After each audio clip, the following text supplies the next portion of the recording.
It's good to see Chris Hemsworth play these kind of characters. Obviously, he done it so well with Thor, that just no nonsense, I'm in my own world and I'm selfish kind of character. And he does it very well. He also does it very well in this film. It's a must see.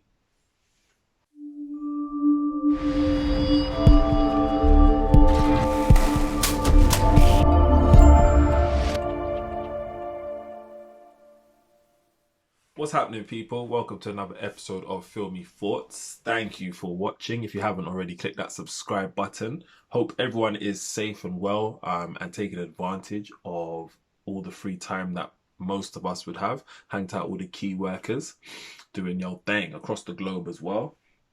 Anyone who has lost any loved ones, my condolences and thoughts go out to you. So, today we're going to talk about a film with Chris Hemsworth, who is also known as Thor. It is a Netflix film and it came out probably 3 weeks ago. I watched it last week. I'm only getting around to doing the review now. I'm doing a lot of reading at the moment, hence why I haven't really been posting much. But hopefully that will pick up soon. I'm understanding the balance. So, the film is called Extraction. And I liked it. I liked it. It's a seriously high octane film. I wasn't expecting it at all. As I mentioned in a previous video, over Christmas, I was watching an awful lot of Netflix films and every single one of them was garbage. Every single one of them was garbage. Documentaries is another story. Really good documentaries from Netflix, but the films thing is a struggle. The most recent film I watched from Netflix was Six Underground. It had Michael Bay at the helm. And I usually like Michael Bay. I like what he done with the Transformers franchise. I like what he done with Bad Boys. But Six Underground was shocking. Shocking. If you haven't seen it, don't watch it. Today we're talking about Extraction. So I saw this pop up and to be honest, I wasn't expecting much. It may have Chris Hemsworth in it, but that don't mean nothing. Six Underground had Ryan Reynolds in it and it was still tanked in my opinion. But this is the complete opposite. This is the first next Netflix film that I would actually recommend to watch. I thoroughly enjoyed it. It was high octane from beginning to end. It was ruthless. It was no nonsense. It was interesting seeing Chris Hemsworth play a different character than Thor, even though I know he does do other films as well. But to play the same kind of role as in a badass, not really caring what other people think, selfish, no nonsense, go getter, killer, basically, just in a different uniform. And he lived up well to the expectations. It wasn't until the credits came up at the end when I kept seeing the infamous Russo name come up. And everything started to make sense. If you don't know, the Russo brothers played a heavy part in the Marvel universe. The Avengers, I think they started with Captain America. Now, Captain America is my favorite Marvel film because the fighting sequences in that film are second to none. They are incredible, especially the knife fighting scene with the Winter Soldier and Captain America. And all the pieces to the puzzle made sense as soon as I saw those names at the end. Because, as I said, high octane action. Some of the fight sequences in the very first scene is no joke. It sets pace. It lets you know that this is not going to be a romantic comedy. This is going to be brutal. This is going to be unapologetic. This is going to be high octane. I'm using that word a lot. I'm sorry. This is going to be explosive. And you're going to sit back and you're going to enjoy this. There wasn't many mistakes in this film. There wasn't many unanswered questions with this film. It just all was such a nice journey from a spectating point of view. You know, nothing, there was no unanswered questions. There was nothing that confused me. It all made logical sense from beginning to end, which is essential, I think. I was mentally in that mood where I didn't want to have to think too hard. So it's a perfect film. So there's really good substance to the storyline in the very opening stages of the film. You already know that Chris Hemsworth's character is haunted from past experiences. Something has happened that has brought him down the path he's on now. I'll give you a brief synopsis of the film. Chris Hemsworth plays a character, an ex-soldier, who is basically a gun for hire. He does all the dirty work that other people don't want to do. There is a massive drug lord who is in prison in India, and his son is kidnapped by his rival in Bangladesh.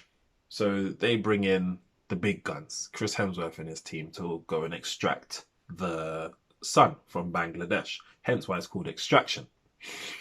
Things go tits up though, because they've been set up, basically. They've been set up by the little boy's dad's people, because they don't want to pay the fee. They don't want to pay Hemsworth's people the fee to go and get the son back. So their plan is to let them go and get the son. As soon as he's safe, or they're all safe, then him and his crew will roll up and kill Chris Hemsworth and all of them and take the son for free, basically. And Chris Hemsworth is like, nah, you can kill the rest of them, but you're not killing me, and you're not taking his picnic for free.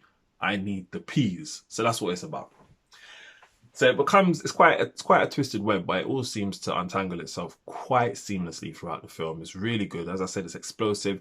I'm happy that it was filmed in another country, rather than, you know, the UK or America. It was filmed in another country, in India, where you could do more, probably for a lot less. So yeah, another key thing in this film that drew me in and made me like it a lot is the fact that, you guessed it, there are some bossy moments in this film, quite early on as well, which is really good, because straight away it makes me laugh, it makes me smile, it makes me get gassed, it makes me get excited. So I really like that. It's an 18 as well, so no kids, no 17-year-olds, no 16 or below year olds.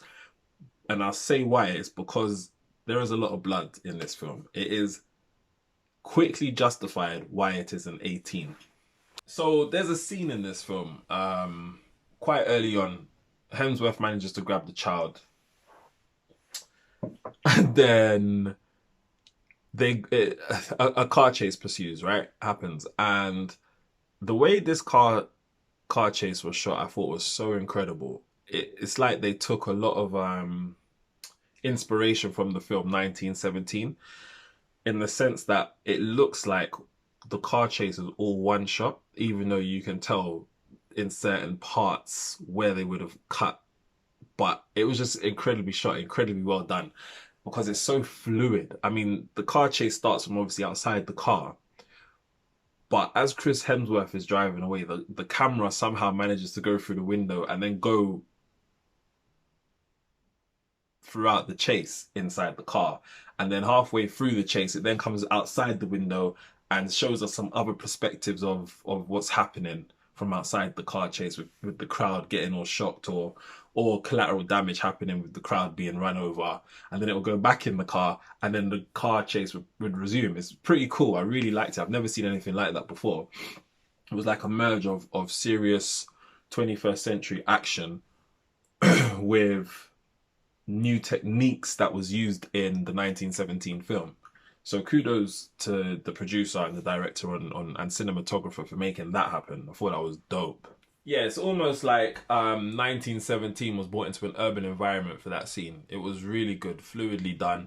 As I said, Chris Hemsworth is just relentless. He is relentless. He is unforgiving in the killings that he does. Unforgiving. And I loved it. I loved it. I would honestly say that Netflix have created a film worthy of cinema. Like, it should go to cinema if obviously quarantine and the shutdown wasn't happening. Really good film. I would give it probably a 4 out of 5, you know. I really enjoyed it. It's a good watch. Obviously, the only thing that was lacking was comedy. That would probably bump it up closer to 5, but I'm happy with what it was. And if you haven't seen it already, go and watch it. But that's it from me. I hope you're well. You can probably tell I haven't made a video in a while. I feel dusty, man. I feel rusty.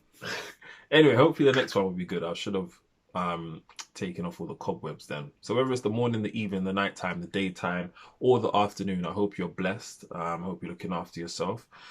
And I hope you're staying safe. Thank you very much for watching. Take care.